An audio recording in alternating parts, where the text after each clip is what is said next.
Welcome back to Moonstar, a Sailor Moon podcast. This week, Chris and I get into a lot of fun topics beyond just this week's episode that I think y'all are really going to enjoy.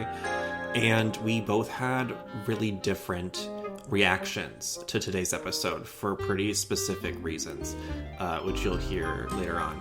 Let us know how this episode made you feel in a comment wherever. I'd love to see, because certain things in Sailor Moon bring up certain feelings in me and him and in all of you, and I think that's one of the great things about the show. So definitely sound off in the comments.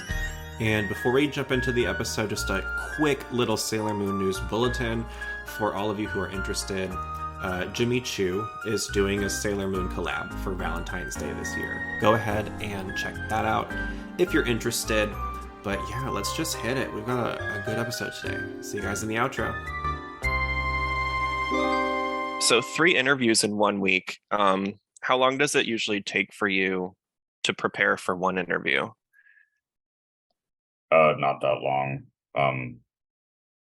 One of the people this week was someone I already did before, and then the other person was the voice of Minnie Mouse, and then the other person was that Christopher Smith guy that I told you about one of the last times that we were on. Who was he again? He plays a bunch of characters in Fire Emblem, and then he's been in anime. He's been doing anime for like over 20 years too. Okay, so I don't want to gloss over that. Hold on. For people, it may not be big to you, maybe because you're younger, and for me, even it doesn't feel as monumental as it should. But Minnie Mouse, for a lot of people, is such a big, iconic character. What did it feel big to interview someone who voiced a character that is so important to so many people? Not really, just because it was because she also plays a character. She plays 3 characters in Fire Emblem. So so it was just rolled into that for you, I guess. Right, yeah. That is sort of a funny thing though, how you'll get one voice actor because of one interest, but then they also do all these other things that can be tied into that. Well, that's a lot of work, but I'm assuming they all went well, right? Yeah, they're all up on my channel. Yeah, so if anyone wants to go check those out, you guys know where to go. I put at the end of every episode. I asked you to be ready this week to tell me about another anime, because last time we talked about, I don't remember if it was last week or the week before, but it was that 90s vampire anime. What was it called again? Nightwalker. Yeah, Nightwalker. And I actually found, it's so funny, this week I got another little box of Sailor Moon VHS, and it wasn't Nightwalker, but there were Hellsing VHS in it, and we had just been talking about that because of that. So I was like, oh, that's sort of funny. Which one did you want to tell us about today? I guess I was gonna say Fushigi Yugi, which have you ever heard of that? Do you know what that is? I've heard of it. Was it on Adult Swim? No, it wasn't on TV. I didn't think so. But I remember the same people who I knew that watched Tenchi Muyo were also into that. Okay. I don't know if it's similar or not. I mean, it's similar from a harem aspect, I guess. It's a boy surrounded by girls. Is that what that style means? It's gender flipped, yeah. Gender flipped. So in the one you're telling us about, it is a girl with guys? Yeah. Oh, that's kind of cool. What's it like? It's about 2 high school girls in Japan that they get transported to for feudal era China, and once they're there, they get split up, and one of the girls goes to the good kingdom and the other one gets into the bad kingdom, and they're both priestesses of in this universe of China. In this series, there's four gods, 4 animal gods that people worship that are in charge of different regions of the area, and they both become priestesses of 2 of the 4 regions, and they all have all of their warriors, not most of their warriors on both sides are all male. There's some female warriors too, but yeah, it's about they both get split up and they both become priestesses of their respective regions, and they're both fighting against each other, and all their men are fighting against each other. Is it demon heavy? There's monsters in it, but most of the fights are between um the respective warriors for each of the sides. Okay, because I was going to say at first it sounded a little bit similar to Inuyasha, but if it were set in China, and then as you kind of explain it more, I actually think it's pretty different. It sounds Mm-hmm. different anyway to me. Would you say it's kind of its own thing then? Like I guess it does have like aspects to Inuyasha. It's from 1995 to 1996, so it's the same time as like Sailor Moon Super S was airing. Hmm. And it was dubbed and released in America in 2000, something like that.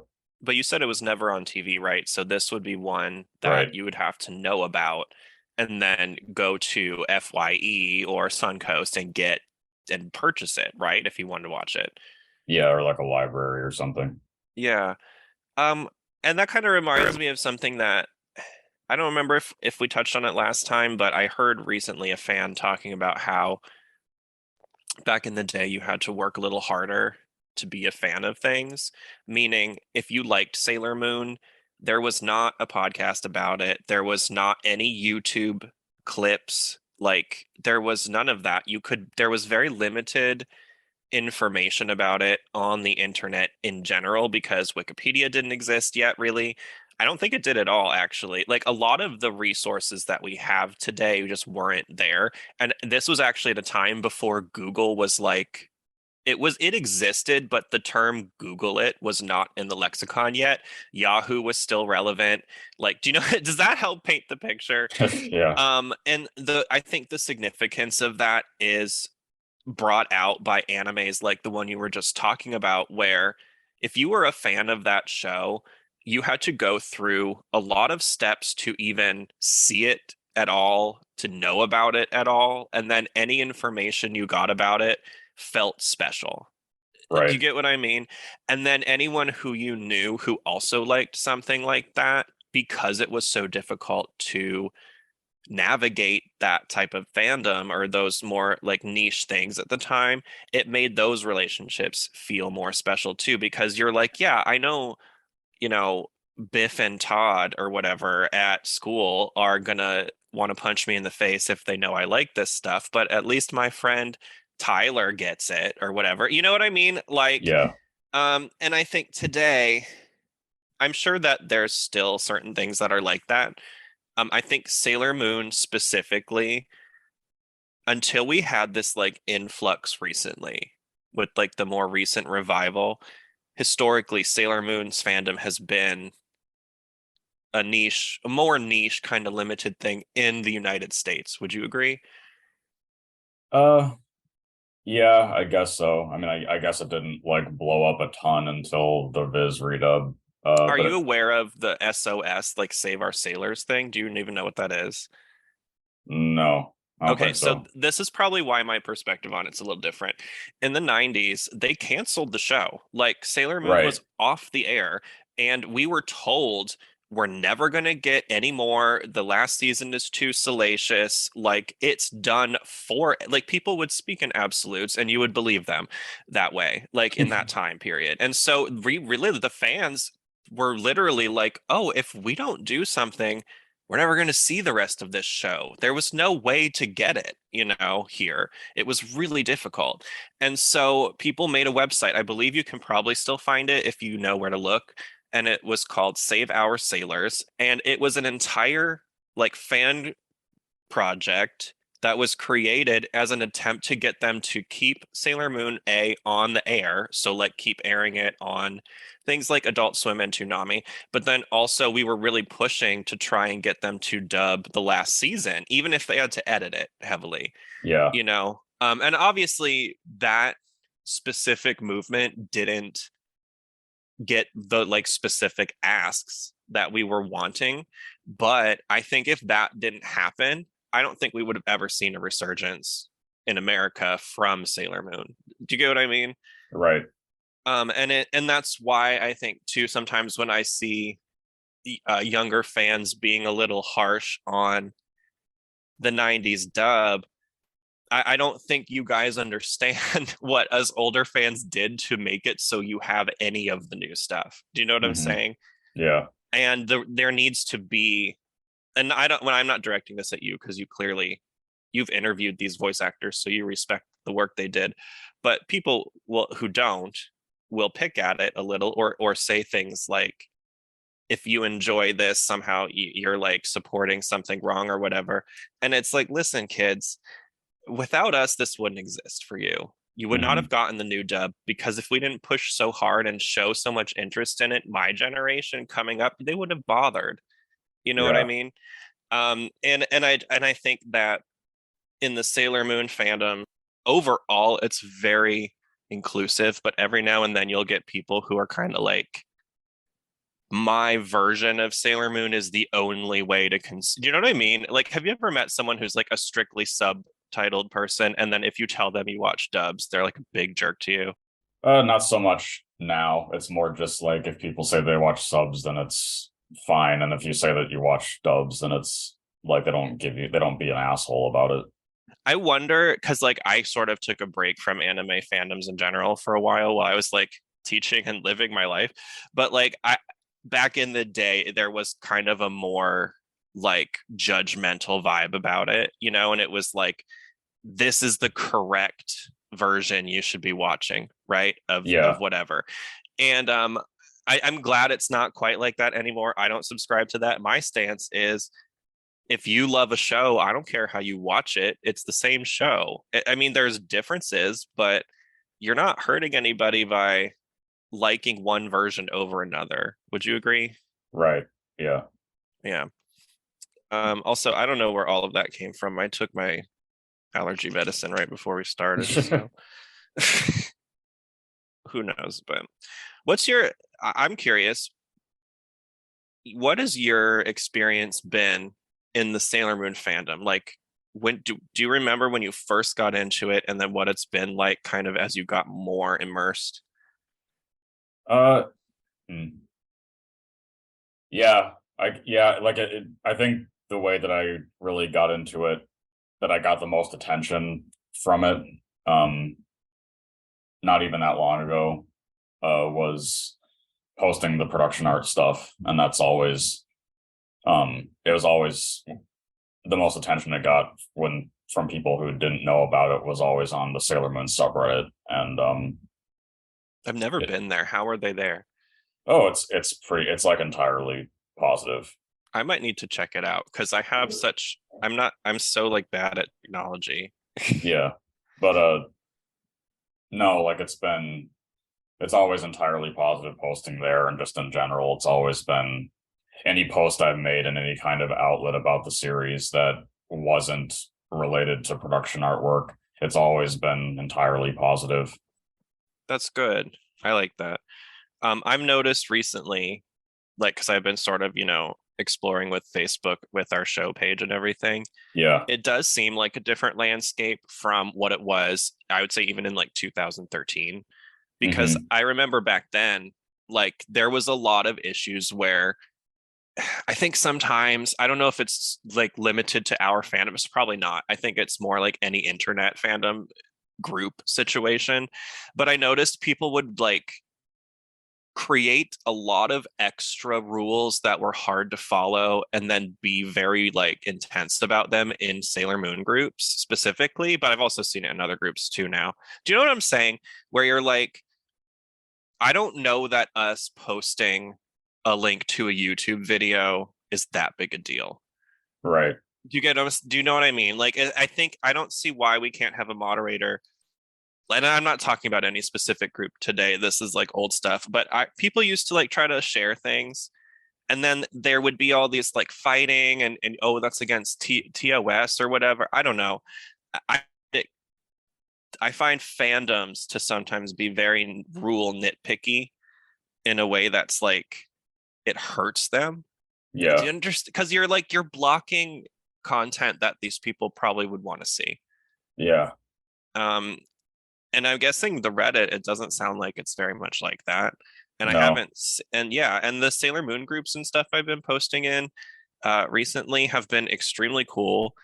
Everyone's been really welcoming. I think one person said something about, do you have permission for something? And then they mentioned copyright, but I'm not like 14 years old. I understand the law and like Hmm. free use and everything. And there's a specific reason why we do everything the way we do it.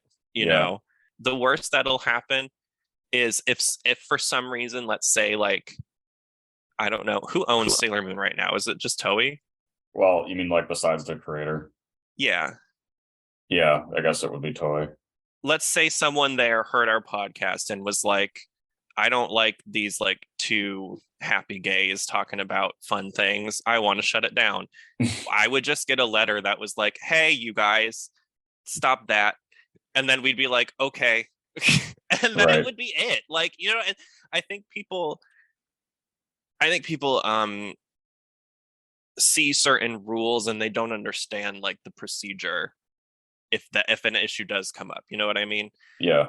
Because I'm sure you use quote copyrighted content in your thumbnails on YouTube, but you can because you're interviewing a character or a voice actor who portrayed that character, and it's relevant to the interview, right?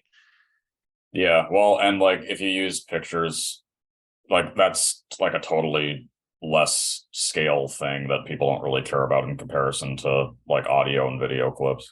Right. And also, this is a strictly audio podcast. We don't do a video format for it. So it's not like there's video clips of this stuff, that it's just the audio from the show Yeah. too. And like little things like that, those type of distinctions are really important. I put a disclaimer at the end of every single episode too, um, which I think that's really all it takes sometimes, is knowing how to not claim ownership over something that isn't yours. You Yeah. know, but you can still talk about it. It's in the that's what the function of art is, right? It's to create conversation and comment on culture. All right, enough of this. I don't even know how we got onto that. I'm gonna chop that up probably a little. Before I get into the episode, besides Sailor Moon, what fandom would you say you're like the most involved in? Sailor Moon will be right back. And now, more Sailor Moon. You mean just in general? Yeah, like it could be your favorite thing or just what you have the most fun with. I don't know. I mean, I guess like Fire Emblem and Genshin Impact, just from like an interview standpoint. And I probably like Fire Emblem more, and I like follow the lore of that more and the characters and all that a lot more. But um yeah, I mean, I guess those are the two fandoms that I'm the most heavily in and what people would know me for on the internet in terms of interviews. And Fire Emblem fandom, that would involve mostly the games and then the like production behind the games and the lore, right? Yeah, There's no like anime aspect or anything. right. Yeah. How's your experience in there? Like what's your favorite part about the Fire Emblem fandom? It's just been incredibly supportive, and uh there hasn't been any single negative aspect of it at all. And it's nice too because the mobile version of the franchise Fire Emblem Heroes gives a big opportunity for a lot of people to join the series that are around my age, or older. But a lot of the like brand new voice actors that get added to it are like in our same age range. So yeah, there's a lot of nice things about it, and it's just been everyone's always been incredibly nice and supportive. That's good. It sounds like everyone's on the same page there. The Sailor Moon fandom, I would say my favorite thing is probably uh it's so deeply creative. Yeah, Not only just with the art and stuff, but when we don't have access to something, we will find a way to like give ourselves access to it. yeah, And my favorite example of that is how they never translated any of the Sailor Moon video games for us, not one. but I think just about all of them by now have received a fan translation of some Yep. kind, at least into English, if not several other languages. Yep. Yeah, and the fans who do that work, they're not getting paid to do that. They're sitting there and coding that and doing all of that for free. And just I think that that's probably why when we were a younger fandom, we did butt heads a little bit, because I think Sailor Moon in particular is probably extremely full of. I think we have a lot of people in the LGBT community. I think we have a lot of neurodivergence as well, Hmm. because Sailor Moon speaks to both of those communities in a lot of Oh, ways. yes. And I think creative people in general, we tend to feel things a lot. Yeah. So it sort of stands to reason that we might have moments where we're not all necessarily on the same page. But I think that's also sort of unique to Sailor Moon because there's so many different versions of the show, Hmm. and you can kind of choose your experience with it. And the different versions kind of, it's like, how do I explain it? You know, the concept where it's like friction or adversity causes beautiful results. Do you know Yeah. what I mean? I think Sailor Moon's fandom is a great example of that, where it's like you will have, if you look in like the comments, or if you look in certain places, you will see little squabbles and you will hear this and you will hear that. But at the end of the day, the people who either they're talking about or who are doing the talking are also creating incredible fan art. They're creating fan games. They're writing stories. Like, you know what I mean? Like, Yeah. so I think you can't really have all of that without a little bit of friction sometimes. Would you agree? Yeah. And I think we get some really cool things out of it. What is your favorite fan creation you've ever seen in from any show? Mm, I mean, like the most recent thing I can think of, it's again stuff with Fire Emblem, but there's always every time a new game comes out or whatever, like there's always people that are they make like pixelated versions, like pixelated sprites of characters from new Fire Emblem games that would Oh, I love be that. in the style of like a Fire Emblem Game Boy Advance game. Uh-huh. And they always look amazing. I don't know how people do that. Do you mean like they do art, or do they do full-blown like games of it? No, they do art and then like animations of it. Yeah. I love that. That reminds me of people used to make like pixelated animations of the scouts transforming and stuff. Yeah. And you know what I mean?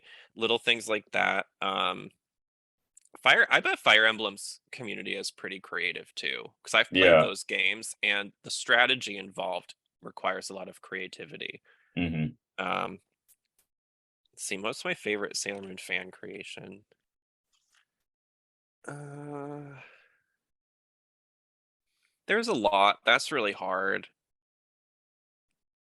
I have to say, I think the early 2000s anime music videos that were made using Sailor Moon clips in general, there are some really great gems if you go back and look. And I'm talking about like Aluminum Studios, and then there was one for the song called Candyman, and I think the production company was Smack, like SMAC, which is a seasoning. Um, and there's a picture of the seasoning at the beginning of the video. But those were like, the reason why I choose that is because I made a few myself. I'm not talking about mine though. I'm talking about other people's, but I understand the process at that time of what it was like to A, get the footage, B, fiddle with 1999 or 2002 version of Windows Movie Maker or whatever, like, trying to get everything to line up and look perfect, and then you export it and it shifts the video 1 second to the like front, or anyway. So I know like how tough it was to do that, and people put so much heart and creativity into those. So it's kind of like TikTok now, but if you had the attention span for a full song. Hmm. like like pretty much like that's what they were. And TikTok is sort of taking the idea of that and turning it into real life a little. But I would have to choose that. I almost said the fan dubs, like Fighter for Love. Have you heard of them? Oh, right. Because they do a lot of work too, but I wanted to like reach back in the history a little bit because I remember that older stuff. But for modern, anybody in the fandom who hasn't, I think Fighter for Love is someone worth checking out because their whole team over there, I know that's so much work, and I think they've done quite a lot of episodes. Do you know how many? No, I don't know exactly. Go check, just Google them, you guys, you'll find it. All right. Are you ready to get into the episode? Mm-hmm. Okay.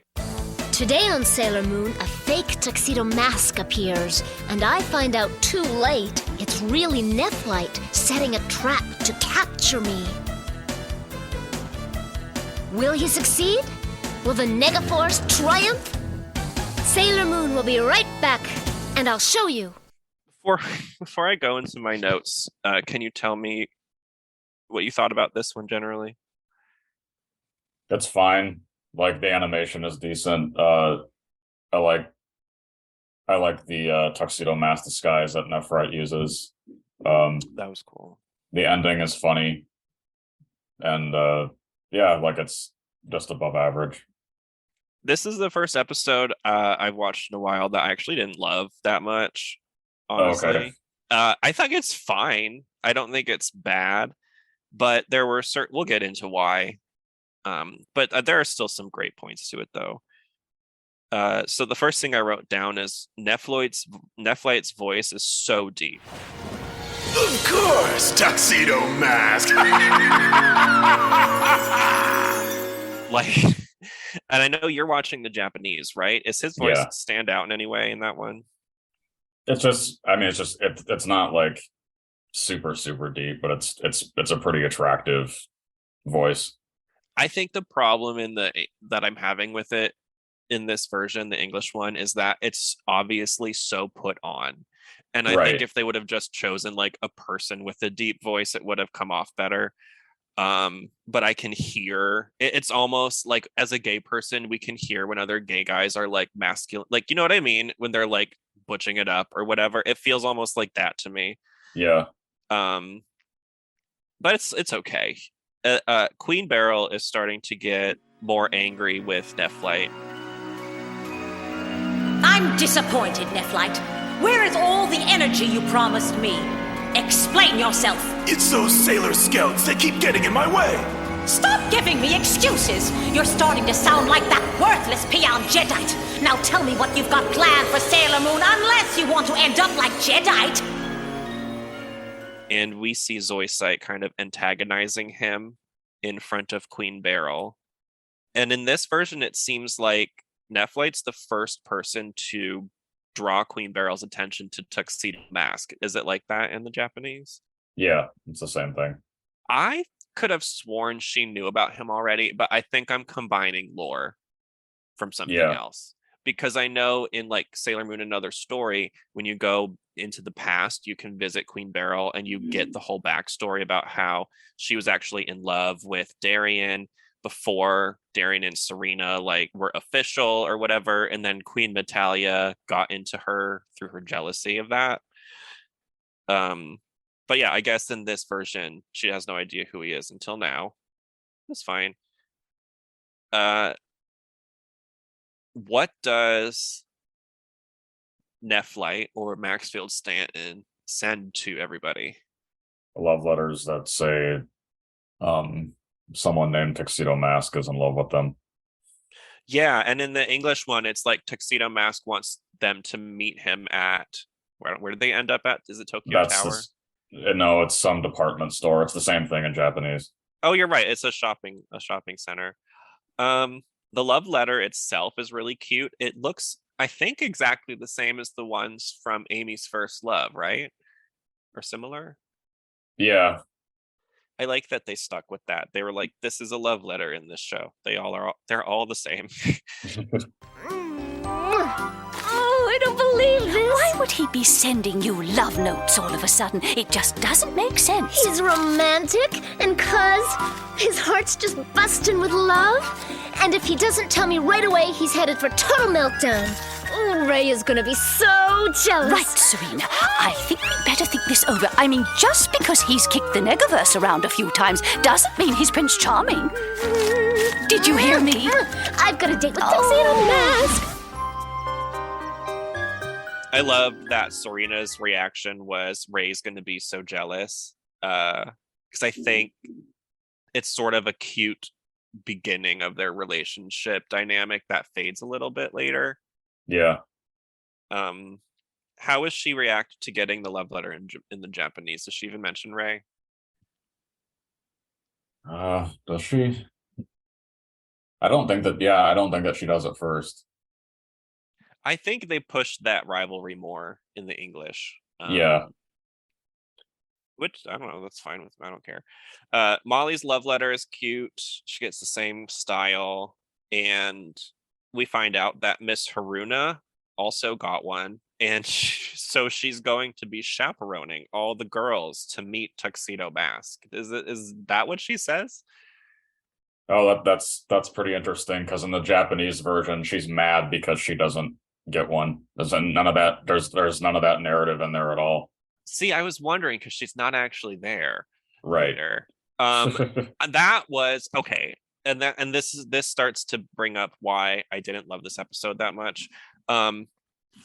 I try to be very like non-biased when we watch the show, but I can't help it. I am an educator that works with kids, and like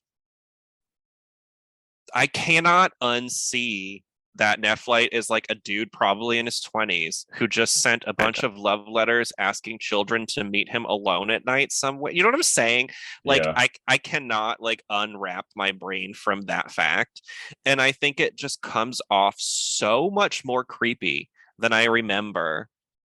And the fact they had to have Miss Haruna kind of be like, oh, there's no way we're going to let these children just go off and meet this dude because he sent them a bunch of, you know what I'm saying? Like they had to add that in, I think, to the English version because it was being this was aired on like children's TV. It wasn't like originally on Toonami. And you know what I mean? Like it was on morning cartoons. So like they didn't want kids to see this episode and be like, oh, if some like dude gives me a letter and says go meet me here, that's fine. Right. And that sounds wild, but like I promise you there are some people who would do that if they saw it on TV. And that's just the world we live in, you know. Today I don't think they would change it so much. I think there's more of a like, well, obviously we know they probably wouldn't because they redubbed it. But also, I don't think the redub was geared towards kids at all, was it? No, just like a normal teenage and above audience. Yeah, so I mean, hopefully by then we've all understood, like, we don't do that. But junior high at that age is still really, really young. And it's like, I think people forget how young that actually is. Yeah. So I thought that is interesting. Yeah, Miss Haruna in the English is supposedly going to chaperone them there. And then I thought that was, and then because you said she got angry, in the English, they made it that she was mad she had to spend her Friday night dealing with this. Hello, everyone. Before we get started, I want to take care of some school business. How many received Tuxedo Mask invites for tomorrow night? I did! Me! Yeah, right, you bet! That's good, because I was invited to come along as a chaperone, and I just want to remind you girls that I'll expect you to be on your best behavior. Okay! Good, let's get started. Just how I want to spend Friday night, babysitting a bunch of teenage girls. It's too weird, Amy. Which I was like, way to make teachers look like an asshole for no reason. But anyway, yeah, that's an interesting difference for sure. Did you notice what kind of toys they have in the crane game at the arcade? No. So they have Tuxedo Mask and other Sailor Scout toys. And okay. Yeah, and Andrew openly mentions to Darian, because he always goes for the tuxedo one, obviously. He's like, why do you always pick that one? Do you want to be a superhero or something? And this is my question. Do the people of Tokyo just full on know about the Sailor Scouts as far as they exist and are heroes who protect us from monsters? Because I think they do. Yeah, I would think so. Yeah, I always wondered like what level of secrecy there was about it, because I don't know, like when you compare it to like an American superhero show, I don't know if we would ever see something like in Superman, him walking into a store and finding Superman merch. You know what I mean? Yeah. And I think that the reason I'm focusing on that so much is it creates a really interesting world dynamic where Sailor Scouts and stuff are just like, yeah, that's like a thing. There's probably different style superhero in like a different city. And people are just like, oh yeah, that's normal, you know? And I think that kind of mentality is interesting to think about. What's your take on that? Yeah, I have it's the same thoughts that you have. If you were going to be made into a toy and put into a Crane game toy based off of Sailor Moon, what character would you be? Probably Fiore or Fisheye, I guess. I can see both for you. Although for Fisheye, I think you need to get a wig. Yeah. But I can see both. Who would I be? I think if Serena was a boy, I would be her. Okay. But also I'm a girl sometimes. I know that sounds weird. Probably honestly, probably her, but then that's what I think, but I'm probably more Chibiusa. Okay. Accidentally. Just because I part of my personality sometimes is like I want to do everything, and then I have to reconcile with the fact that like you have limitations. You Yeah. cannot do absolutely everything, like, and that's sort of a childish issue to have. If you're listening, comment wherever you want and tell us who you would be if you were in a Crane game. I would love to know. And we actually get comments now, which is exciting. So that's cool. Okay, I thought Ray being sick. First, I laughed because the way Katie Griffin did this scene, it reminded me so much of Bean Girls when Karen's like, I can't go out, I'm sick, like that. I really wish I could be more help, Amy, but this flu has really knocked me out, and I haven't had any visions, I'm afraid. I feel lousy. Oh, poor thing, you're burning up. Don't worry about a thing. Luna and I will take care of this. Why do you think she was sick in this episode? I don't. I guess there's not really any like real reason about it. I can't, for the life of me, I could not find a plot significant reasoning as to why she would be ill. She shows up later to save Sailor Moon. She's just wearing a mask, which was funny. I was like, well, at least we know they weren't making it up. She was sick, like in the English. But I was like, I don't get it. If anybody knows, let us know, because I would love to know why. What did you think? Oh, we talked a little bit about it, but I agree with you. I thought Nephlite was cool in the tuxedo outfit. That scene where he's coming down towards Molly in the Japanese, did it come off as like what was the vibe of that? In the Japanese, like the first time they meet each other. No, like when he's in the tuxedo and he's coming down the escalator. It just in the Japanese, it was just pretty much like she recognized that it was him really easily, and that he was believing that she was Sailor Moon, and she didn't really know what was going on, but she didn't freak out or anything. Hello, is anybody in here? It's me, Molly. Anybody here? Oh. I'm here. Oh? You came early. Hope you don't mind. I just couldn't wait to see you again. Is anybody with you? No, I came by myself. I don't need anybody with me to say what I have to say. Go ahead. I'm curious to hear what you have to tell me. I wrote, this is where I can like see myself getting mad at him. I wrote, I think if Max Field Stanton pulled this shit in real life, he would 100% be investigated. It's so it's visually it's cool, but it's creepy, and then he like jumps at her suddenly, and goes from talking normally to his like super like douchey, deep butch voice again. Then why don't you come a little closer? It's not like I'm gonna bite you or anything. Do you think I'm stupid, Sailor Girl? I know who you really are! Go on, admit it! Yeah. And then he like jumps at her.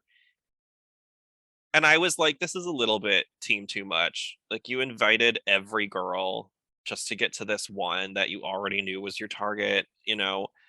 And then that randomly, so he jumps at her, and then it like goes to Serena doing something, and she's in a daydream. Did you notice this? Her face during her short daydream looked so weird. Yeah, it's not drawn very well. It was so pointy and Yeah. sharp looking. I was like, what in the hell? Who animated this one? It's a guy named Akira Nakamura. He did Okay. the only stuff that he did on Sailor Moon was just like 10 or 12 episodes during season 1, and that was it. I was gonna say, I know it's not the girl from last time. Right. I could tell that right away. I think that might be why it's sort of suffering for any Drag Race fans from the season 7 issue, where it's like, I don't know if you know this, you probably don't, but some people will. Season 6 of RuPaul's Drag Race is undeniably like the best season of the show. And then season 7 has some of the most successful queens to ever come through that show, if you look at it like now that years have passed. But because season 6 was so good, and they were trying to kind of recreate that thunder with season 7, it came off as being like terrible at the time. I think this episode, if I hadn't just watched and focused on the past episode for a full week, I don't think I would have noticed it as much. But because I did, I'm like, what the fuck? You know what I mean?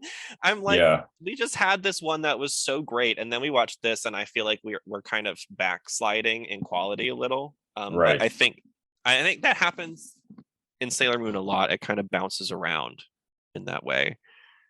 Yeah, not just in Sailor Moon, but with like every anime back when they traditionally created anime. It's like there's going to be a bunch of shitty looking episodes.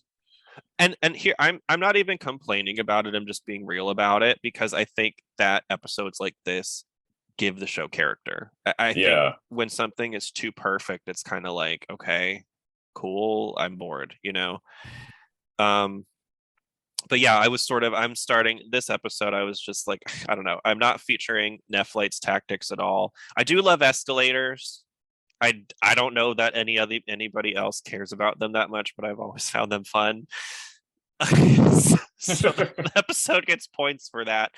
But when he jumps at Molly, he does this thing where he's like, ah, and then he like puts one finger very slowly and like taps her on the chest with it. Do you know what I'm talking about? Yeah. And I just thought it was the most bizarre way to animate that.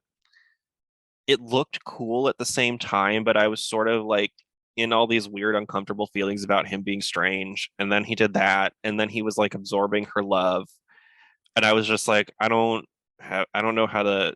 We gotta go. What? I don't know any Sailor Moon. Don't lie to me. I know you're Sailor Moon.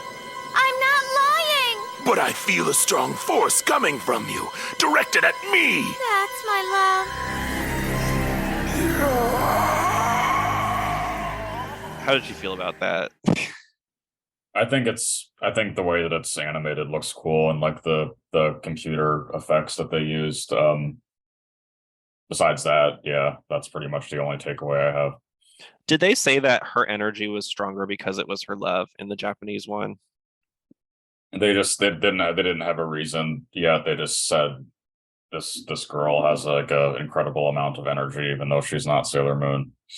See, and I think that's cool, A, for Molly's character, but B, I do like that they changed it in the English to be like, oh, because she loves him, the force is much stronger, because I do think that is kind of, it's sort of a real thing. Like when you really love somebody, the like levels people will go, you know what I mean, for that is truly astounding. So I thought that was kind of a cool delineation for them to make. We finally get to see what happens when Darien goes from Darien Shields in this version to Tuxedo Mask before he knows his identity. Not again! What's happening?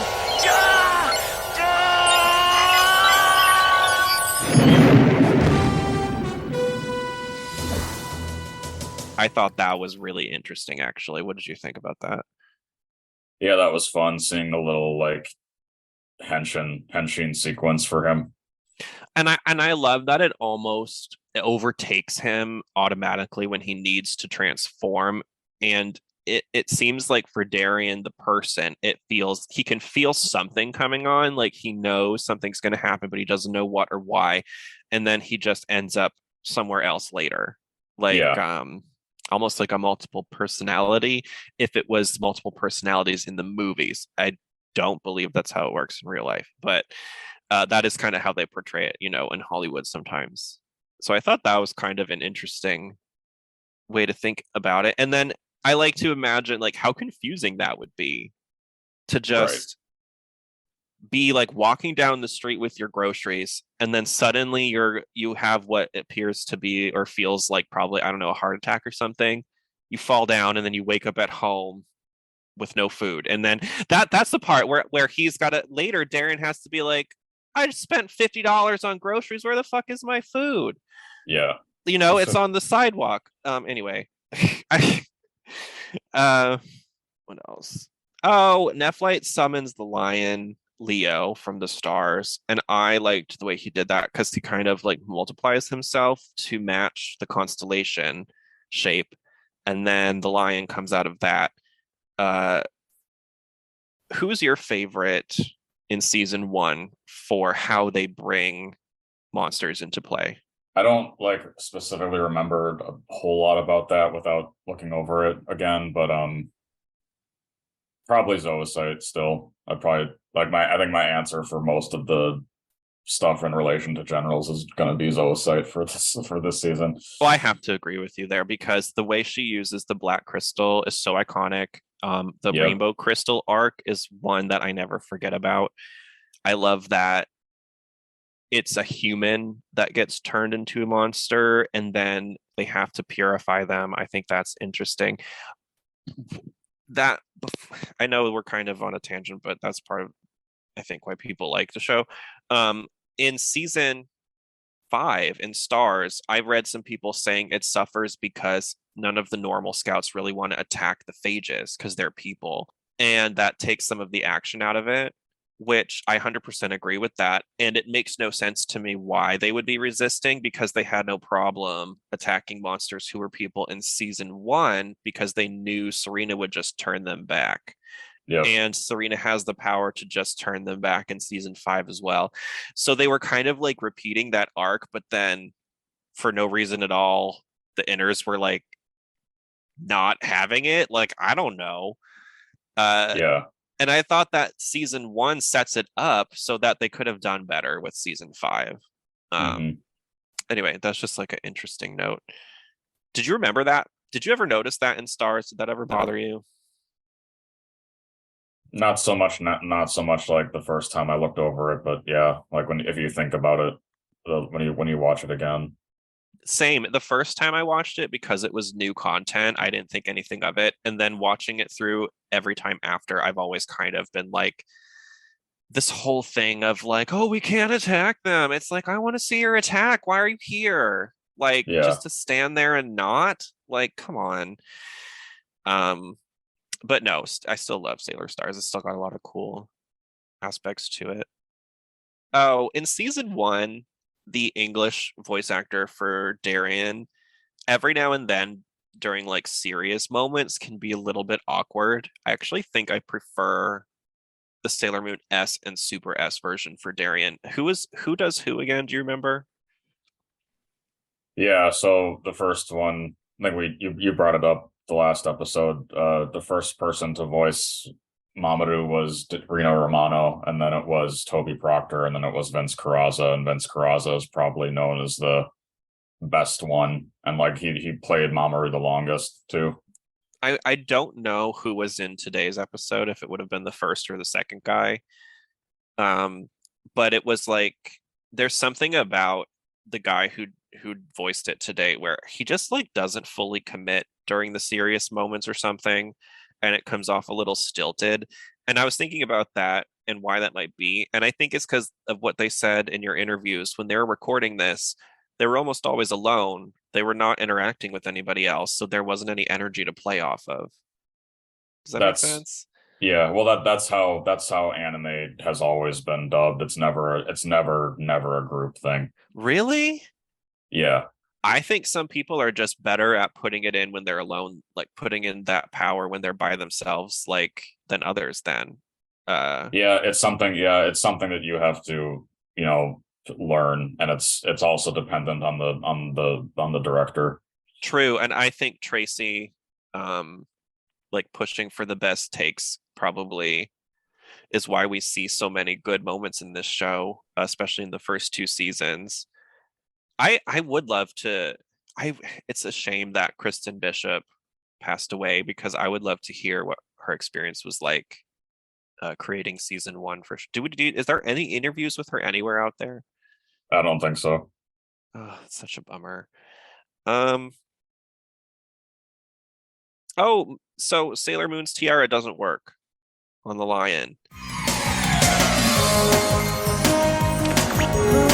Tiara? Magic!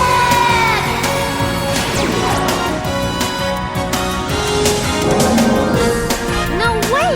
He should be dust! Come on, hurry! He's too strong. We've got to get out of here. Like at all, Yeah. it bounces off its face. Right. And then it just disappears and they end up in an elevator. What is supposed to happen to them in this elevator? It's supposed to just fall, like once it gets to the top floor, it's supposed to just crash at the bottom and kill them. Okay, so this is something I have specific stress about every time I'm in an elevator, and it's because there was some stupid movie on Disney Channel. I don't know what it's called, but it was all about that, where it was like some witch and some family or something or whatever, like some kids get stuck in this elevator and there's magic and the elevator is like gonna crash and kill them all or what. I don't remember very much about it, but it scared the hell out of me about elevators, and that's probably why I like escalators. But the level of stress I was having the entire time through this elevator part, I was just like, fuck this episode. I hate this episode so much. Like, I was like, how is this episode literally both creepy and triggering in different ways at the same time? But I actually don't think that's a bad thing, because I think that means for people who might not love the idea of falling in an elevator, they made it seem stressful in a real enough way, maybe. Yeah. Although in the English version, I thought it was insane that during this time when you're about to fully die, Serena's just like, oh, this is so romantic. I'm like, I don't know how. I think even in that moment, her character would have been more panicked. Like, I think that's a little more Right. realistic to her. Have I ever told you? We've got to get out of here. There must be a way to stop this thing. Call me crazy, but I kinda like being trapped in an elevator with him. It's so romantic, facing danger together. Ready? Oh, yes. Did you hear me? I found a way out. What? Oh, great. Come on, we gotta hurry. Was she like that? I guess they couldn't change the animation. She was like that in the Japanese too, right? Yeah. I thought that was an odd choice. And then Tuxedo, the whole time he's hanging onto the wall, and she's like, I'm like, literally when I watch it, I'm like, my muscles are atrophying. Can she shut up and climb him already? Like, stop talking. Yeah. Like, it was so stressful to me. How was your experience with that part? Do you even, if you like horror, you're probably like, this is nothing. Yeah, I didn't view it in any kind of lens that you were viewing it in. Yeah, I was like having a full moment, like clutching my pearls through that.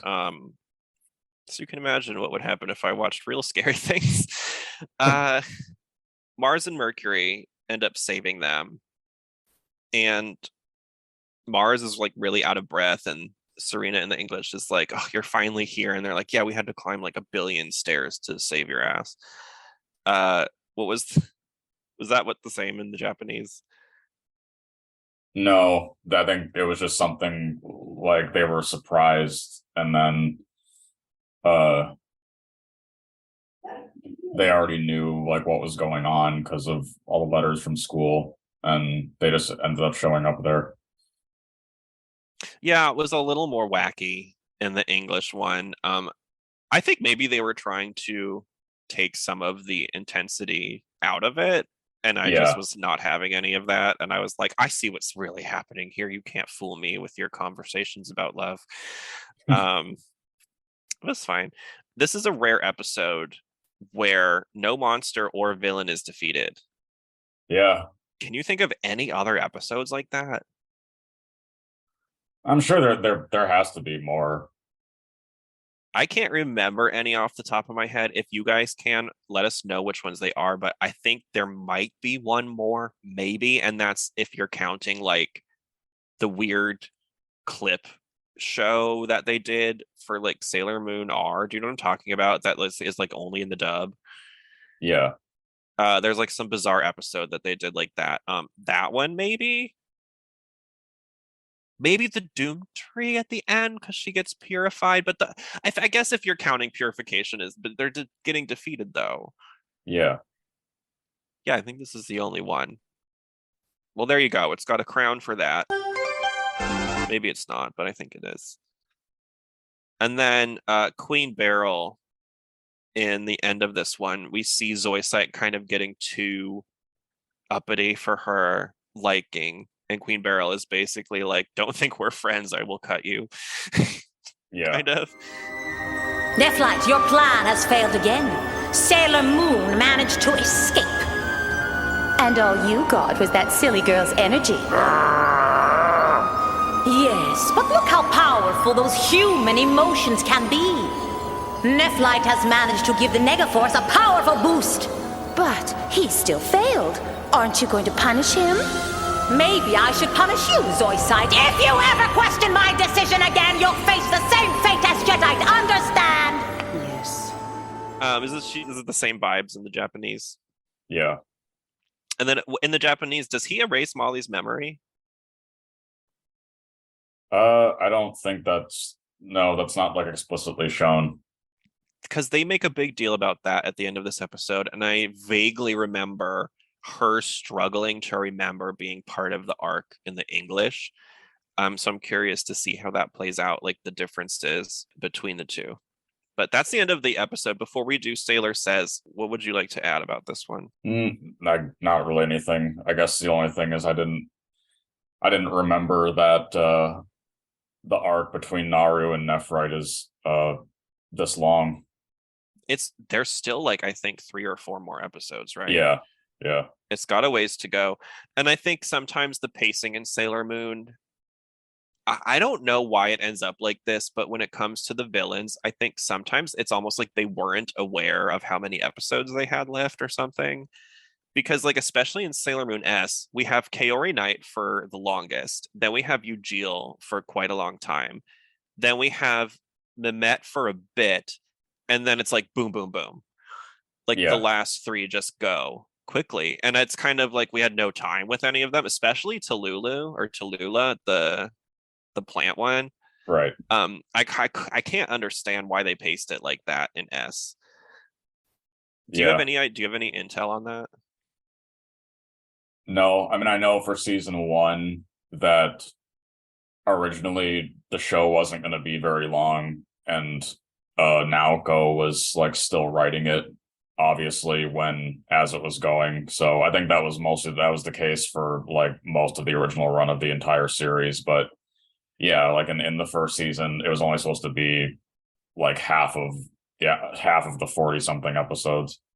That actually kind of explains it, because that's why, probably, but for people who don't, that's why we have the Doom Tree saga, because that is an anime specific arc that was created to give her more time to finish Sailor Moon R before they Yep. could make the anime, which is interesting. I'm excited for us to get there because I'm curious if we'll be able to see like the nuanced differences between something that was just created by the anime and that was, you know what I mean? Right. So I think that'll be kind of cool. All right. So today's Sailor Says, for the first time in a minute, I actually thought was really, really good and relevant. Let me pull up exactly. Serena says, When Molly told Nephlite she loved him, she was being true to herself. It got her in a mess of trouble, but Nephlite knew Molly's strong, real feelings could be valuable to the Negaforce. When you're doing something that is right, your energy, your true feelings are valuable too. When you're true to yourself, not trying to be anybody but who you are as strong and powerful as any enemy. When you are doing something right, remember to be true to yourself, Sailor Moon says. I think the reason this still hits so well today is because there has been a huge movement over the last 20 years in this direction of like being who you really are. Don't try to hide yourself just to make other people happy and that kind of thing. And that can be easier when you're younger sometimes, or harder depending on your situation. And then as you get older, I think the relationship to who you are changes a lot. And I think in general, who people are, it should change a lot. We should be always growing, right? That's our job as humans. Yep. I don't know. The people who are listening are going to hear it, but I don't know if it was Tracy or Terry who does the Sailor Says for this, but they delivered it in a really like heartfelt way. And I feel like they actually really wanted people to take this to heart and to just, because I don't know if you must have been, even though you're younger than me, there must have been a time where you didn't feel like you could be open about your gender expression or something. You know what I mean? Totally. Like how, and how does that feel? How would you explain that? Like not being able to be. Yeah, like it's tough, especially when you're younger and you don't really have very many outlets besides your parents to talk to about things like that. So it feels nice when you get older and you can move past that. Yeah, and some young people can't even talk to their families even today about certain things. And I think when you have to go through life putting on a mask for your own protection for whatever reason, like, and this applies to all kinds of things. This can apply to a neurodivergent person. This can apply to an LGBT person. It could be a religious person who is in a very non-religious area. I don't care who it is or why, but whenever you have to do that, it consumes like double or triple the amount of energy just to exist in that way. And I think anyone who's had to do that for an extended period of time knows what I'm talking about, because eventually you kind of hit a wall where you're like, you know what? I'm literally just going to be myself, and and the people who don't appreciate that, I'm not here for. Like, I'm here for the people who do. And then once you're able to get to that point, like everything lifts a little bit. Yeah. But it's so hard to get there for a lot of people because society tells us that we need to fit into all of these different boxes. Even if you're a part of the LGBT community, sometimes there's are you a specific type of gay? Are you a specific brand of trans? Do you know what I mean? Like, yeah. So it can be, figuring out who you are is probably the hardest part of being a person, but it's also our job and why we're here, right? So I don't know. The episode itself, I didn't love. I loved the Sailor Says. So I guess it all kind of evens out in the end. What do you think of the Sailor Says? No, yeah, I think it's a really genuinely good one. Yeah. And some of them are a little whatever, but this one I was like, oh, I kind of love that. All right, so Moon Stars. I'm gonna give this 2.5 today. The Sailor Says gave it the half. Otherwise, it would have been a 2-star episode for me. What about you? I don't know, 3, I guess. It's fine. You could like it better than me. I think the fact that it poked my elevator button was not helpful for me. And then I think I have some, just my life experiences make this episode hit differently for me, and that's how it should be. Like, we should each have our own reaction to this stuff, because that's how it is. So yeah, I'm excited for next week. Do you know what we're doing next? Yeah, isn't it the beach episode? It is, which means this one is the next episode that was not dubbed in the original English version. So I'm going to be digging around this week for a fan dub to compare to the Japanese version. And we will be digging into that next time. Do you know what it's called off the top of your head? Yeah, it's like the Sun, Sea, and something, or like that. I swear it had a beach name in it. Yeah, something like that. And this one it's so funny because I've seen it before. I remember when I got the Japanese box set like that they released. This is the blue one that has like 2 big chunks for the DVDs inside, and then like silver. Right. See like Sailor Moon on the side of those. And I remember the first time I saw it, I was like, okay, first of all, I love every character in this mansion because they were all so goofy and weird. But then isn't there like Andrew in a Speedo in it? I remember 14-year-old me being like, oh, anyway, we'll see what happens. But yeah, so it's an interesting episode for sure. Is there anything else you want to tell us about this week before we go?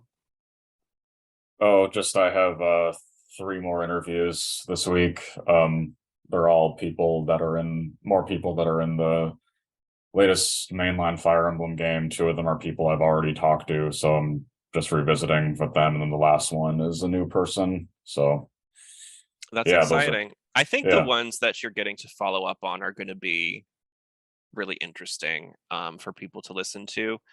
And I'm hoping that you get more that come back and do it again for sure. Yeah.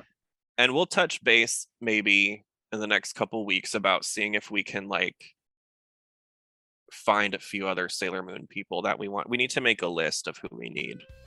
Okay. I can start helping you track them down. Yeah, all right. That's it for this week. I'll see you next time. Okay. See ya. Bye.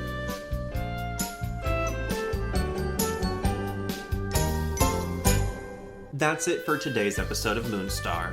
The episode we covered this week is called Who is That Masked Man in the original English dub, and Usagi's Joy, a love letter from Tuxedo Mask in Japanese. If you liked what you heard today, let the world know in a 5-star review wherever you get your podcasts. Follow Moonstar, a Sailor Moon podcast, on Facebook and Instagram for dedicated socials of the show. More so Facebook for now, but do both. For more of Chris, you can find him on Instagram and YouTube at Chris Mayek, ChrisMayek. For more of Alex, you can find me on Instagram, Twitter, and TikTok at AlexSummersSFE. Today, there's not really a real battle to share, so instead I picked a fun moment from the show that I think most of us who remember this one will kind of remember this aspect of Serena and Ray, and with fond memories, so enjoy. Until next time, peace. My cat's gotta chew plastic when we're doing this show.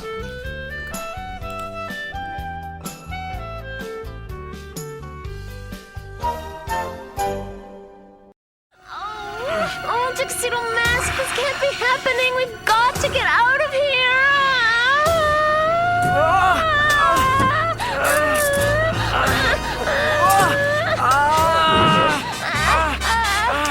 Everything's going to be okay now. We've got you. Where have you been? Climbing 1,000,000 flights of stairs. Oh, that's a good look for you, Ray. Cover up that humongous mouth of yours. Don't bug me, I just saved your life. And besides, at least I'm not a desperate hunk hog like you. Hey, I was invited, okay? Stop it, you guys, now. I'm sick of you fighting. We're a team, remember? We stick together, or how will we ever find the Moon Princess? Sailor Mercury's right. Unity's your greatest strength.